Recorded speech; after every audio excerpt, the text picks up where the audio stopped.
The name Lucifer does not appear in the original Hebrew Bible. Not once. What appears in the ancient text is a word that means shining one, the son of the dawn.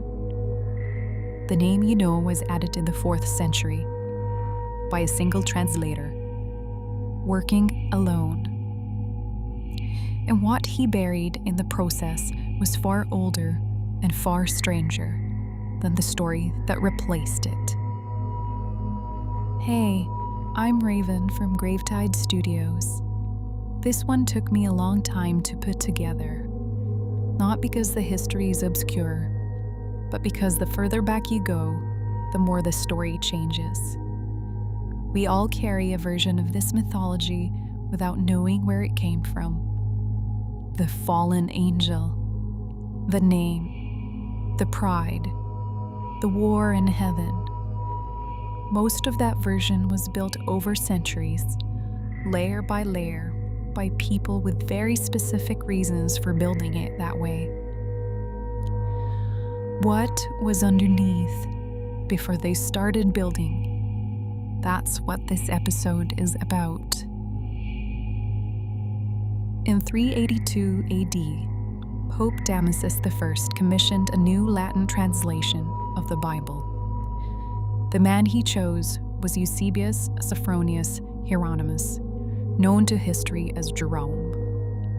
Jerome spent years working in Bethlehem, in a cave beneath the Church of Nativity, translating the Hebrew scriptures into the language of the Roman Empire.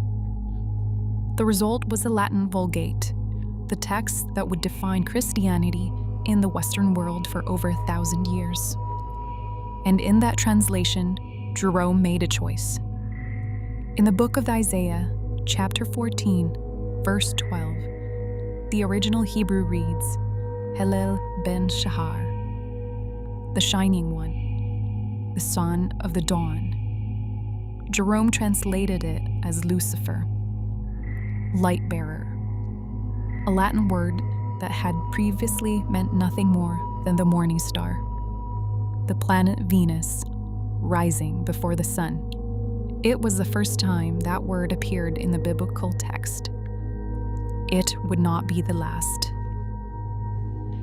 Isaiah chapter 14 is not a prophecy about a fallen angel. It is a taunt.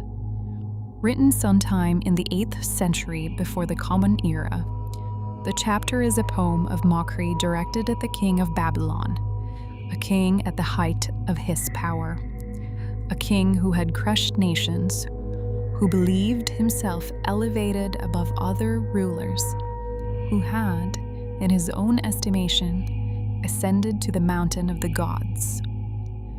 Isaiah's taunt is devastating. You thought you were rising. Instead, you were falling. Like a star cast from heaven. Like the morning star that burns bright and then disappears. How you have fallen from heaven, shining one, son of dawn, cut down to the earth. That is the original text. A human king compared, with biting irony, to a star that rises and then falls. The imagery was borrowed from the surrounding world. The Canaanites had a myth about a divine being called Atar, who attempted to take the throne of the god Baal, and was cast down to the underworld. Isaiah uses the same image, not to tell a story about an angel, to mock a tyrant. Most modern biblical scholars agree on this reading. The passage is a taunt. The falling star is a metaphor. There is no angel in the original Hebrew. But the passage had a second life waiting for it, one that would transform it into something else entirely. The early church needed an origin for evil.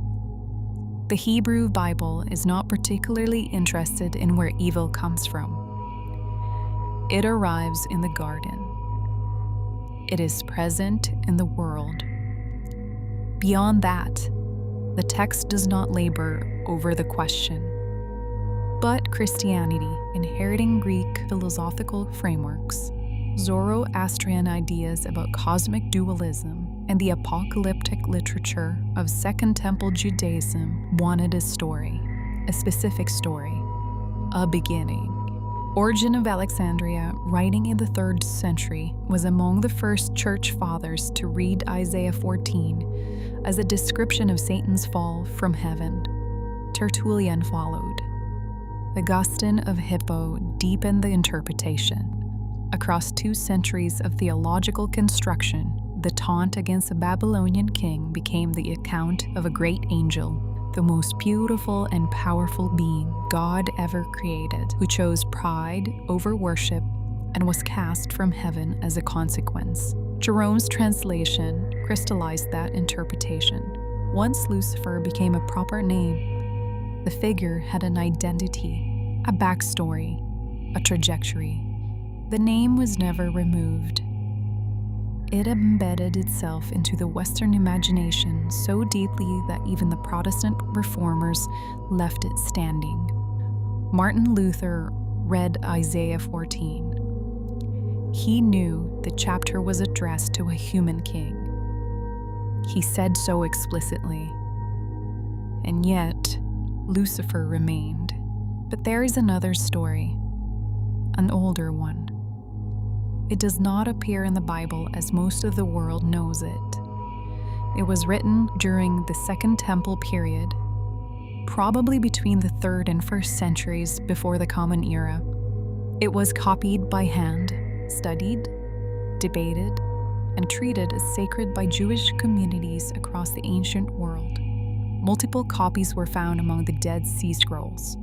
The New Testament, Book of Jude, quotes from it directly. Then, the institutional church decided it was too dangerous, and it disappeared for more than 1,000 years. It is called the Book of Enoch.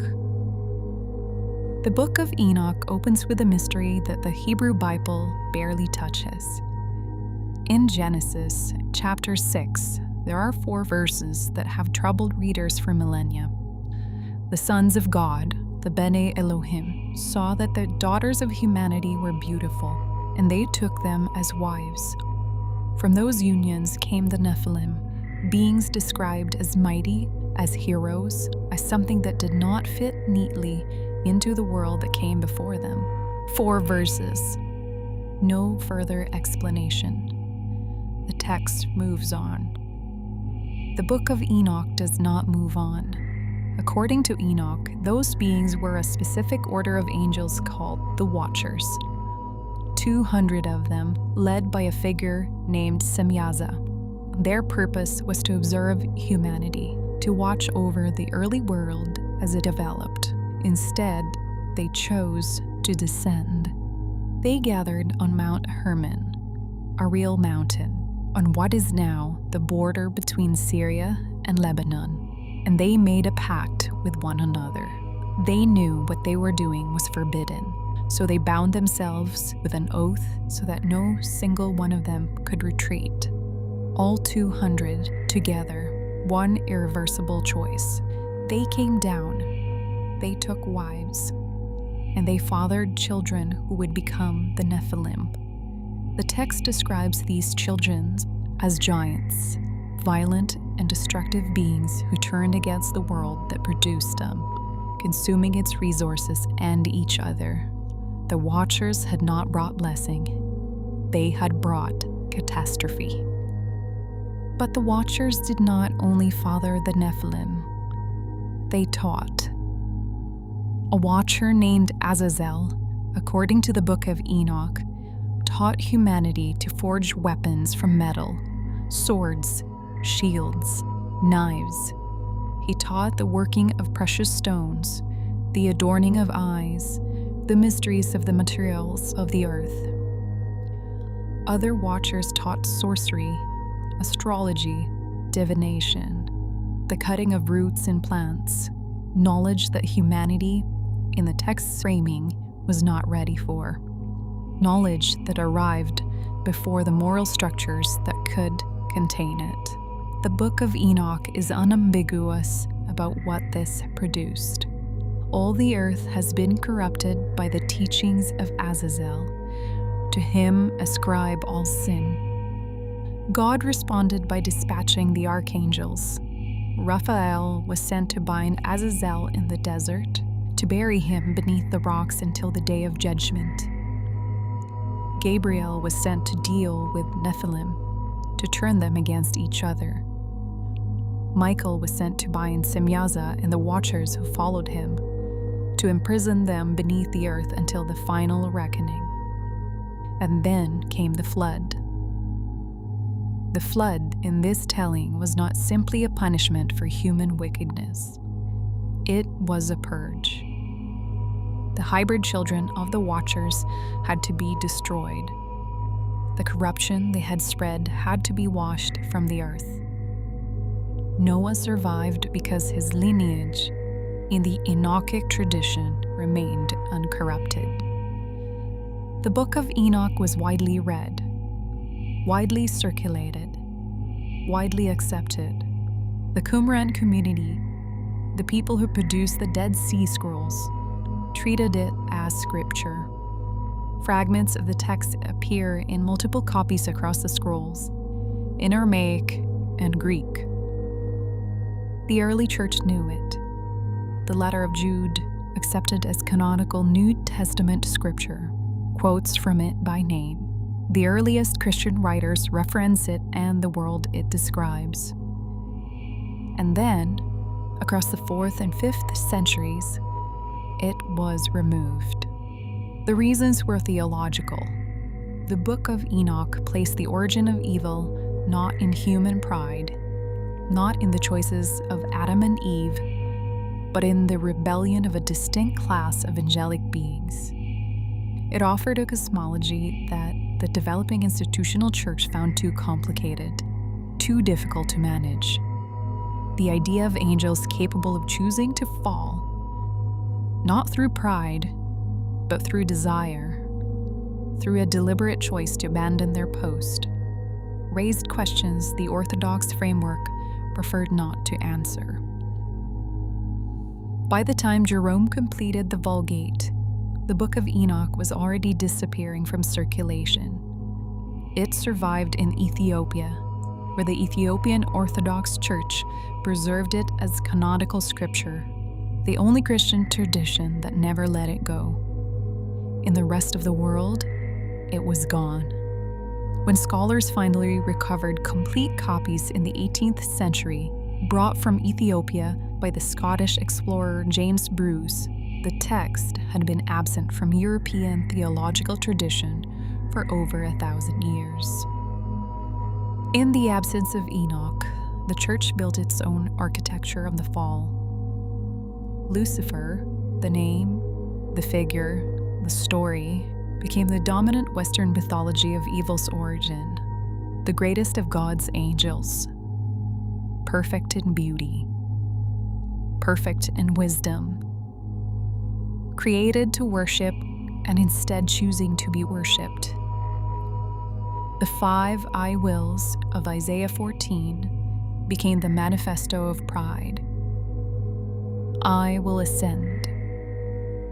I will exalt my throne. I will be like the Most High. It is a powerful story. Theologians refined it across centuries. Dante placed Lucifer at the frozen center of hell. Milton gave him speeches that made half of Western literature stop breathing. The figure that Jerome accidentally named from a word that had meant nothing more than the morning star became the adversary of God in the imagination of an entire civilization. But underneath that mythology, the older story waited. A story about beings who did not fall through pride, who fell through choice, who knew what they were abandoning and abandoned it anyway, who stood on a mountain, made an oath together, and came down. That story was considered too dangerous to keep. The Book of Enoch was rediscovered. The Dead Sea Scrolls were found in 1947, and among them, fragments of the oldest known Enochic texts. older than anything previously recovered. The scholarly consensus hardened. The Watcher's tradition was not a medieval invention. It was ancient, pre-Christian, deeply embedded in the world that produced both Judaism and Christianity. The name Lucifer remains in some Bible translations. Modern versions have largely removed it, replacing it with morning star, or son of the dawn, or shining one, returning, in other words, to what the Hebrew actually says. But the figure persists. The Lucifer of Neil Gaiman's Sandman, refined, sovereign, ruler of hell, only because hell was given to him, carries traces of Enoch's Watchers, a being who chose, not fell, not failed, chose, and lives with what that choice built. History decided what version of this story the world would carry.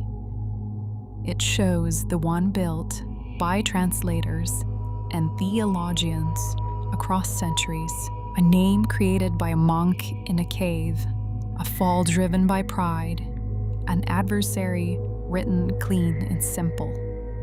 The other version, messier, older, less manageable, was buried in a jar in the Egyptian desert. It waited 2,000 years to be found. The story of Lucifer is the story of what power decides to remember. A taunt became a theology. A translation became a name. And a book that asked harder questions than the institutional church was willing to answer was removed from the canon, circulated in secret, and eventually forgotten. What it described, angels who chose descent over obedience, who stood on a mountain and made an oath they could not take back. That story did not disappear because it was wrong. It disappeared because it was complicated. Grave Tide Studios.